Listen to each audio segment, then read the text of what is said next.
Avocat de formation, micro en main par vocation. Il ne caresse pas les idées reçues, il les dissèque. Questionner ce qu'on prend pour acquis, appuyer où ça dérange, tordre les opinions. Ce n'est pas une exception, c'est sa spécialité. Du franc, du cru, du brut. Accrochez-vous. Voici Marc Boilard. Un été extraordinaire qui se termine cette semaine. Quand je dis extraordinaire, je pèse mes mots. Et Justine, ainsi que Cybèle et moi, on a décidé de réinviter nos invités préférés. Ils sont presque tous venus. Il y en a qui n'étaient pas disponibles.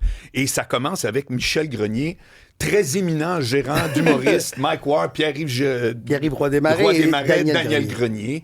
Et Michel, on part tout de suite sur un sujet que j'ai parlé avec Maude Landry, qu'on a eu la semaine passée. Que j'ai écouté. Oui, que tu as écouté en plus. Tu as été un auditeur...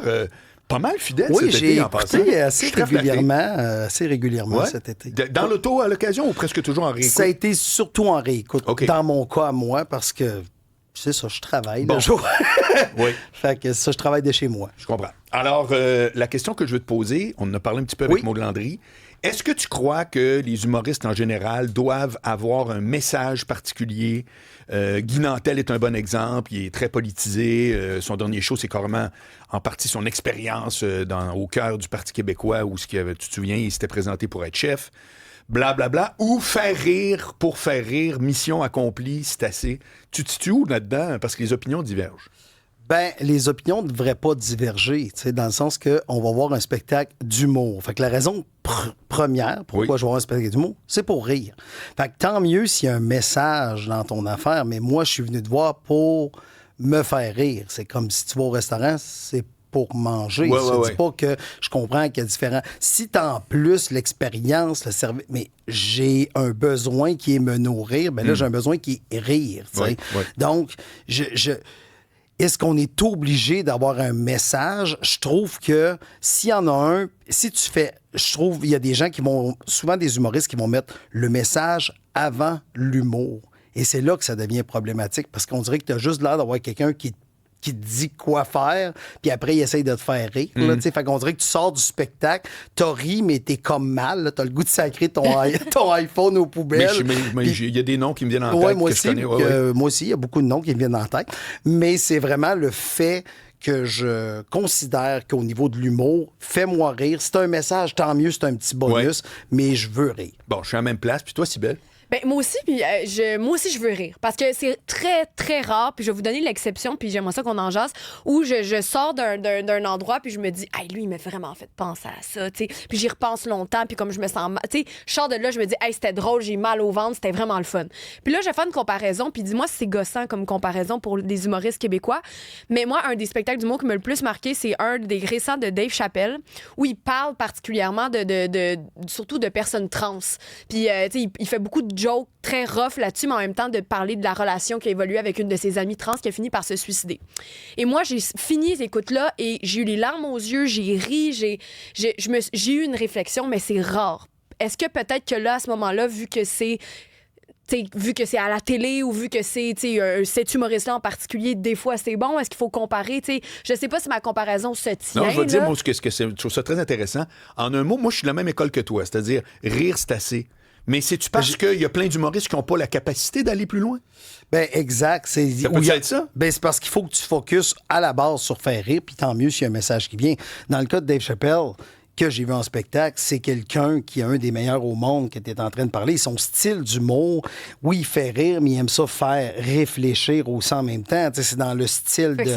C'est son style qui fait ça. Puis au niveau du stand-up, c'est un gars qui a... Aussi, il y a une culture qui est drôle, c'est qu'aux États-Unis, souvent, les humoristes vont popper à 40 ans. Tu sais, quand ils ont vraiment de quoi à dire, quand tu remarques, les humoristes vont popper plus tard dans leur carrière. C'est les jeunes nouveaux, c'est plus récent, tu sais, grâce aux réseaux sociaux, ça. Mais de passer le message, tu sais, moi, Dave Chappelle, c'est vraiment un des meilleurs. Tu as parlé d'un des meilleurs, ça c'est pour ça que je te disais, dis-moi si c'est fatigant d'entendre ça pour le c'est comme compliqué, comparer à Jésus, là, des fois. C'est parce qu'en un monument. en humour, ce que je remarque, chaque fois que quelqu'un dit de quoi, il y a toujours l'exception qui confirme la règle. Tu comprends? Si tu dis, mettons, hey, pour réussir en humour, faut habiter à Montréal absolument. Mais puis à méthode, tu te fais toujours ramener quelqu'un. C'est comme, ouais, mais des messages en humour. Ouais, Dave Chappelle. Ouais, je comprends. Là, D'ailleurs, une des affaires que les humoristes eux-mêmes font, que j'ai toujours dit, arrêtez de faire ça, c'est de faire des comparaisons avec les Américains. Dans un marché. Moi, je me souviens de Pierre Prince, qui donnait toujours comme exemple, ça se peut, regarde Ellen DeGeneres. Je disais, oui, mais elle est aux États-Unis, elle parle à 350 millions de personnes. À un moment donné, j'aimerais ça qu'il y en ait l'équipe. Ça se peut, là, l'équivalent, peut-être même que maintenant le lieu. C'est une conversation qu'on a eue il y a peut-être 15 ans avec Pierre. Mais les comparaisons, c'est tout le temps extrêmement douteux, tu sais, en partant, là. Puis juste au niveau du bassin de personnes, puis aussi au niveau que l'humour, on est très chanceux au Québec parce que ça règne vraiment en haut de la pyramide depuis longtemps. Tu sais, pour nos émissions de radio, c'est souvent des humoristes qui sont là, animer nos shows télé, c'est souvent des humoristes. Tu sais. Ouais, les gars-là, là, maintenant. C'est ça, là. Tu sais, fait qu'on va souvent... Maintenant, c'est différent, mais je veux dire, on met... Mais non, Louis-José, pendant combien d'années? 17 ans, je pense? 18 ans. 18 ans. Là, c'est Pierre-Yves qui va faire sa deuxième année. Mais qui a un côté très rigolo, là, dans le sens que... Non, c'est un humoriste. Ouais, c'est ça. Mais tu sais, en même temps, je recherche pas ça ailleurs. C'est comme, j'ai fait cette comparaison-là, mais quand je vais voir un show d'humour, je recherche pas ça. Puis tu sais, il y en a des fois dans les stand-up que leur humour, c'est des one-liners. Tu t'attends pas pantoute à ce qu'il y ait une histoire qui soit tissée puis qu'il y ait un message. C'est juste, c'est comme ligne punch, et c'est drôle. Puis je pense que, comme tu as dit, c'est vraiment... Moi, je ressors de là, puis je me dis, est-ce que j'ai ri beaucoup? Oui, mais merci, j'ai été satisfaite comme public. J'ai vraiment eu ce que je recherchais de mon expérience d'humour. Puis pourquoi l'humour ici, tu penses, c'est aussi turbo? Parce que personne ne se rend compte de ça, là. Il n'y a à peu près pas d'équivalent aux États-Unis de vendeurs comme Pierre-Yves ou le... Non. C'est comme, voyons, ben oui, ça doit... Écoute, si on est 10 fois moins, là-bas, il doit faire des tournées d'1 million de billets. Non. Non. C'est ça, c'est OK. Puis la France, c'est pareil. La Sauf France, là, il n'y en a pas tant qui vendent 200-300 000 tickets, là. Je pense que c'est notre situation géographique qui est, on est... Tu sais, je dis 8 millions, mais je sais qu'au Québec, on est 9 millions. Là, mais mettons, on est 8 millions, 9 millions dans une mare de 400 millions d'anglophones. C'est ça, la réalité. Là, tu sais. Ben oui, mais la chanson française québécoise devrait faire le même succès. Or, ça remplit pas les salles, pas pantoute. Je comprends, mais l'humour, ça fait que j'ai tellement le feeling qu'on a vraiment besoin de rire. Plus que les autres. Je pense que oui. Parce que moi, j'ai jamais eu une réponse acceptable. Je sais qu'il y a des études qui disent qu'on rit moins qu'autrefois. Ça, je suis au courant de ça, mais je fais juste te dire, je sens que les gens ont besoin de rire, ils ont besoin de se divertir. C'est quoi l'état de la vente des billets, Michel? Toi, tu le sais, parce que des fois, on voit des articles passer. D'ailleurs, il faut souligner que dans le domaine culturel, la vérification des articles, ça laisse tout le temps à désirer. Souvent, je trouve que le journaliste, il ramasse ce que la personne y dit, puis c'est vraiment plus slack que en politique, en économie, où il y a une vraie rigueur. Puis nous autres, on est dans l'intérieur, puis on s'en parlait juste tantôt, puis on dira pas quoi, là. Mais on lit des affaires qui sortent encore récemment, puis on fait, c'est pas ça, c'est pas vrai, c'est pas arrivé de même, c'est pas ça les chiffres. C'est quoi les chiffres de vente de billets d'humour? Par rapport à avant, je veux pas que tu me sortes de chiffres comme tel, mais c'est quoi par rapport à toi, là, tu es avec des vendeurs de billets, là? C'est quoi la réalité? La réalité, c'est que mettons, il y a 15 ans, il y avait, je vais dire n'importe quoi, un chiffre fictif, là, il y avait 1 million de billets qui se vendaient en humour, mais il y avait 10 shows en tournée. Là, aujourd'hui, il y en a 53, puis il se vend encore, mettons, 1,1. C'est un vrai chiffre, ça. Dis-le que c'est un vrai chiffre, 53. C'est environ un vrai chiffre, effectivement. T'aurais-tu cru? Si je t'avais dit, il y a combien de shows qui tournent actuellement en humour, pas au monde? C'est malade. Énorme. La dernière fois, on a eu Raphaël Gendron-Martin qui est venu nous dire c'est quoi les 20 nouveaux shows. Mais ça compte pas ceux qui tournent, là. Non, exactement. Tu comprends? Le monde, il réalise pas, là. Il y en a à tabarouette. Donc, il s'en vend pas plus, mais c'est divisé en beaucoup de tailles. C'est ça, c'est que la pointe de tarte est plus petite pour chacun. Il reste encore des gros vendeurs. Mais tu sais, si tu remontes à les records de vente qu'on a eus à travers le temps, tu sais, mettons, le plus gros vendeur pour un spectacle, je crois, de mémoire, c'est début des années 2000, c'est Jean-Michel Anctil, qui avait vendu un 500... il avait fait 700 shows, il était brûlé mort. Après ça, l'autre record qu'on a plus près de nous, on va dire, mais il y a du 400 000 avec Martin Matt, avec Condamné à l'excellence en 2009. Et après ça, dans les années entre 2010-2020, oui, il y a Mariana Mazza qui a vendu, il y a Bellefeuille, Louis-José, qui ont tous pogné un 300 000, mais c'est exigeant. Son premier show, il a fait autour de 300. Oui, exact aussi. J'allais le nommer, mais il n'y en a pas tant que ça. Puis là, en 2020 et 2030, du monde vont pogner le 300 000. Je suis pas sûr que ça va arriver. Je comprends. C'est exigeant. Tu sais, aux États-Unis, tu sais, Marc parlait tout à l'heure, puis tu sais, quand je te parle de Martin Matt qui a vendu 400 000 billets aux États-Unis, les gros humoristes qu'on connaît, tu sais, tantôt tu parlais de Chappelle, ils vendent pas 400 000 billets d'une tournée, ils vendent moins que ça. C'est ça. Parce que... C'est incroyable. Ah ouais, OK. Non. Ça vend beaucoup moins que ça, là, tu sais, parce que un Chappelle va faire Boston, va faire, tu sais, ils vont faire... OK, ils vont pas l'équivalent de Val d'Or, zéro. Là. Des Val d'Or, ils font pas ça, les humoristes américains. Fait que quand ils font leur tournée, ils sont à Chicago 2 soirs, sont Los Angeles, New York, tu fais Boston, tu fais Philadelphie, tu comprends? J'avais pas vu ça comme ça. C'est ça, ils vont pas dans les milieux. Ils ont un gros circuit de bars. Ils pourraient. Ils ont un gros circuit sur les colleges. Puis après ça, c'est les grandes villes pour ceux qui vendent vraiment. Mais l'équivalent ici de j'ai fait ma tournée, je suis allé à Trois-Rivières, je suis allé faire un tour à Drummond, zéro. Peut-être que c'est pour ça aussi que ça marche autant ici, parce que tout le monde sent que les humoristes ont envie d'aller en donner à tout le monde aussi, puis que peut-être tout le monde sent que tout ça le monde y a goûté, ça peu importe part de ça. tout. C'est quand même pas rien. Ça, c'est génial. C'est une bonne hypothèse. C'est génial parce que tu sais que t'es pas vu de haut de n'importe où, t'es pas obligé d'aller à Montréal. Tu sais qu'ils vont venir vers toi puis qu'ils s'intéressent à toi puis qu'ils ont besoin de toi aussi. Fait que peut-être qu'il y a une relation de donnant-donnant qui s'est installée. Puis le fait qu'on est tout petit aussi, ça fait en sorte qu'on a on connaît tout quelqu'un. Tu sais, c'est drôle, il y avait l'expression il y a une couple d'années, le 6 degree of separation. Mais maintenant, il est peut-être à 5 à cause des réseaux sociaux. J'ai l'impression qu'au Québec, on est à 3 degrés de connaître toutes les vedettes qui existent. Tu sais, Michel, on parle souvent de relève en humour, mais on parle jamais de relève en gérance. Ça existe. On le voit-tu actuellement? Y a-tu une relève de gérants d'artistes? J'ai l'impression que je vois les mêmes qui sont ceux que je connais depuis 20 ans, là, tu sais. Ben, il y en a quelques-uns qui vont faire, tu sais, qui vont relever, là, mais en même temps, il faut qu'ils partent avec une boîte déjà. OK. Parce que t'as pas le choix, parce qu'en début de carrière, de gérant, c'est qu'oublie pas que pour les gens, pour faire un tableau rapidement, c'est qu'un gérant d'artiste va gagner un pourcentage de qu'est-ce que l'artiste gagne. Fait que, tu sais, c'est pas dur de faire des calculs, là. Tu sais, si t'es avec, mettons, Louis-José Hood, ben, tu fais plus d'argent, mettons, qu'avec... je veux pas nommer de nom, mais n'importe qui. Quelqu'un qui sort de l'École nationale de l'humour cette année. Là, fait que le tarif de gérance, c'est un pourcentage. Donc, ça fait en sorte que si tu es un jeune qui commence dans le milieu présentement, puis tu fais un salaire annuel de, je vais dire n'importe quoi, les soirées de bar, mettons, tu fais 100 shows par année, ce qui serait bon, là, tu sais. Tu fais 100 shows par année à 200 $, c'est 20 000.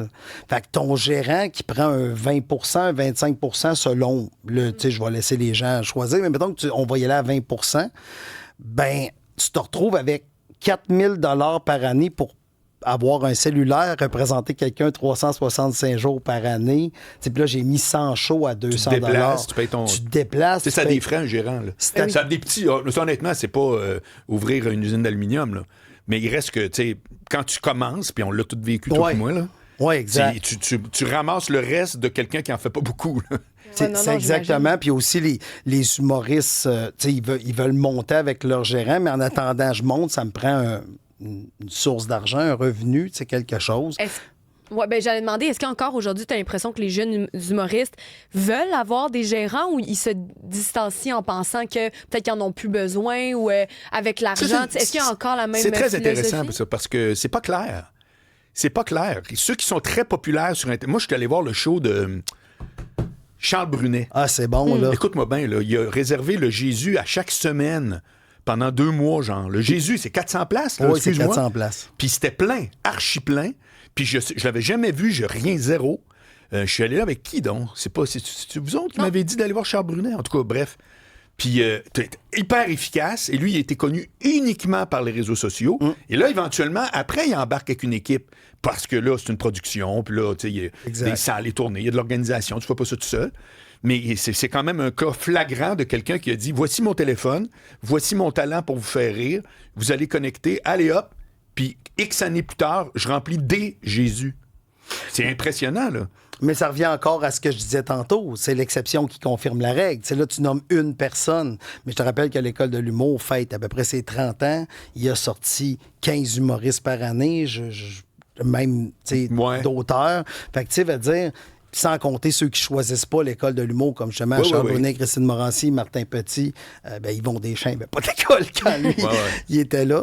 Fait que, mais tu sais, c'est ce genre d'affaires-là qui fait que oui, il y a des exceptions, mais en même temps, il y a tellement d'humoristes qui travaillent fort pour avoir peu. Puis en même temps, l'idée d'un gérant, c'est peut-être plus l'idée d'avoir quelqu'un qui croit en toi aussi. Tu sais, l'idée qu'il n'est pas tout seul à pousser, c'est parce qu'il n'y a rien de pire que d'appeler pour toi. Tu sais, c'est niaiseux, mais... C'est vraiment... faut vraiment que tu te vendes. Tu sais, comme, mettons, t'appelles pour avoir un travail, tu sais, puis là, Cybèle téléphone, elle dit « Hey, je suis bonne! » Ben, c'est toi qui le dis, là, tu sais. Mais si c'est moi qui appelle, tu dis « Hey, c'est bon, voici 2-3 démos, elle a fait telle affaire, capable de faire telle affaire. » Puis l'autre affaire, Michel, c'est qu'on parle beaucoup des débuts. Mais la réalité, c'est qu'à partir du moment où tu atteins un certain air d'aller, moi, j'en connais aucun qui n'a pas de gérant. Aucun. Dans aucun domaine. Non, moi, un humoriste qui n'a pas de gérant et qui roule. Ben, qui roule. C'est quoi la définition? Qui vend l'étiquette, puis qui a un show en prod, puis qui n'a pas de gérant. Non, moi, il n'y en a pas. Non, mais tu vas me dire, Laurent Paquin, il a arrêté d'avoir un gérant avec une carrière à maturité. Tout à fait. Mais l'exception encore. Oui, mais non, exact. Même Laurent est l'exception. C'est-à-dire que tu vas en voir de temps en temps qui disent, finalement, moi, j'ai une relationniste ou autre, mais j'ai pas nécessairement un partner, ce qui est le propre d'un gérant. Là, mais son fonds de commerce, il l'a fait avec un gérant. Ah, complet. Puis il dit lui-même, c'est ça, jamais il a dit Guy Lévesque 0. Là. Non, exact. Même pas une fois. Exact. Ouais. Fait que c'est comme les débuts maintenant, t'es plus obligé d'avoir quelqu'un qui connaît l'autre. Mais quand tu pognes un air d'aller, tu peux pas juste dire non, moi j'ai besoin de personnes. C'est rare. Ben, il y a Sugar Sammy. Sugar Sammy lui-même a son équipe à lui, dont il est le DG. Oui, mais il a commencé avec quelqu'un. Oui, il a commencé avec quelqu'un, c'est vrai. Il faut pas t'oublier que, tu sais, veut dire, au début de la carrière d'un artiste, moi je le dis souvent en blague, là, mais tu sais, un gérant début de carrière mériterait 90%, puis toi 10%. Exact. C'est tellement vrai. Ça, là, de tout ce que tu as dit un matin, c'est l'affaire que je veux que tout le monde retienne. Redis-le. Ben, en début de carrière, un gérant mériterait 90 parce que c'est lui qui va au bat, il essaie de convaincre tout le monde que c'est la situation. Toi, tu sais, comme moi, je te donne un exemple vraiment drôle, c'est que en début de quand j'ai commencé à travailler avec Pierre-Yves en 2017, je me rappelle en 2018 ou en 2019, j'avais appelé Juste pour rire et comédien en disant « Ce gars-là, 17-4 ans, il anime dans vos festivals. » J'avais dit ça 17-4 ans. Ouais. Puis là, tu sais, ça prend quelqu'un, ils ont fait « Mais voyons, Puis il a animé en 4 ans dans les deux places. Tu sais comme quoi? Sais-tu pourquoi ça me parle, ce qu'il vient de dire? Parce que les avocats, c'est pareil. Les avocats, ils chargent, mettons, on va dire 100$ de l'heure. Puis là, des fois, tu fais « Hey, 100$ de l'heure, j'ai parlé 15 minutes au téléphone, puis là, il m'a chargé 25$. » Ouais, OK. Mais quand il t'a représenté en cours, puis que tu as gagné ton procès, aurais-tu aimé ça qu'ils disent c'est 1000$ de l'heure quand je t'en prends? Non, hein? Bon, ben c'est ça. C'est tout le temps 100$ de l'heure. Des fois, ça vaut 1000, des fois, ça vaut 25 cents. Bon, on a dit, ben c'est ça un gérant. Puis tu as raison, au début, tu es névralgique parce que tu es en train de faire passer un inconnu à quelqu'un qui connaît ça un peu. Mais sauf qu'après, on va se le dire, là, c'est pas vrai que c'est la même job. Maintenant, juste pour terminer, parce qu'on achève déjà, mais... Ah non, tu ferais ça toute l'heure. Ah, okay. Mais je veux quand même finir sur un truc. Est-ce que avez-vous vu le très excellent documentaire Some Kind of Monster de Metallica? Non. Bon, OK, écoutez bien, mais là, vous allez capoter. C'est un documentaire quand Metallica, ça allait pas bien entre eux autres. Puis il avait même engagé pour leur tourner un psychologue. À temps plein, là. Il payait l'hôtel, la grosse paye, juste pour aller jaser de « Le Cybèle, elle m'a dit ça, telle affaire. » OK? Comme si on se pognait ici, puis... Mais c'est Metallica. Ça marche à côté. Fait que Metallica parlait de Cybèle. Non, mais c'est un exemple entre nous autres. J'aurais été flattée, là, je vais te Et là, à un moment donné, moi, ça m'a... Ayant fait cette job-là, comme toi, Michel, de gérant d'artiste, je suis tombé de ma chaise parce que tu vois, je pense que c'est Lars Ulrich, là, qui est le drummer, le batteur, qui dit aux psychologues, puis qui commence ils font une médiation, puis ils se pognent avec, je crois, le chanteur en disant « Ouais, mais là, quand on a fait la vidéo la dernière fois, là, c'est lui qu'on voit dans la vidéo. » J'ai fait « Ah ben, calvasse. » Comme quand je nommerai pas qui disait « Ouais, mais là, lui, telle affaire. » Puis tu fais « C'est normal, les gars commencent, on est tous un peu tisounes. » Non! Metallica sont en... Est-ce que tu vis ça? Tu vis-tu des fois encore crise de bébé, des récriminations? Non, pas nécessairement juste crise de bébé, mais des trucs que tu dis, même si les zéros après la virgule changent, fondamentalement, je deal avec des humains qui ont... Tout à fait. Tout à fait. C'est spectaculaire. C'est sûr et certain parce que aussi, oublie pas qu'un artiste et un gérant qui devient un partenaire, c'est quelqu'un à qui on parle tous les jours. C'est quelqu'un à qui on parle régulièrement. Fait que veux pas,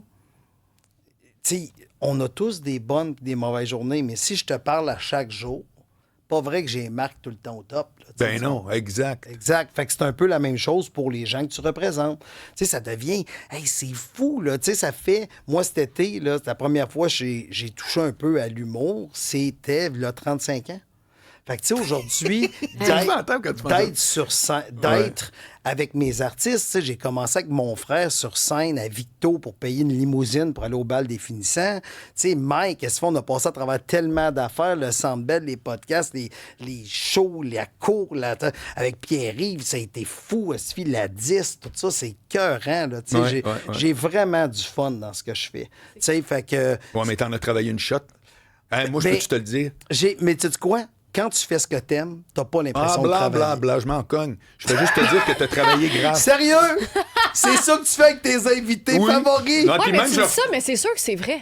C'est pas le point que c'est sûr, c'est vrai. Oui, c'est sûr que c'est vrai, mais je c'est comprends pas que c'est la assez. phrase cliché. Ben, ça peut être assez. Non. Mais si t'aimes ça, c'est sûr qu'il y a des moments c'est qu'il y a du monde. difficiles. Excuse-moi, mais ça te fait te lever tout le temps. Oui, à chaque jour, tu dis ça me tente-tu? Non, mais... Oui, ça me tente. Bravo. J'ai pas dit que si je...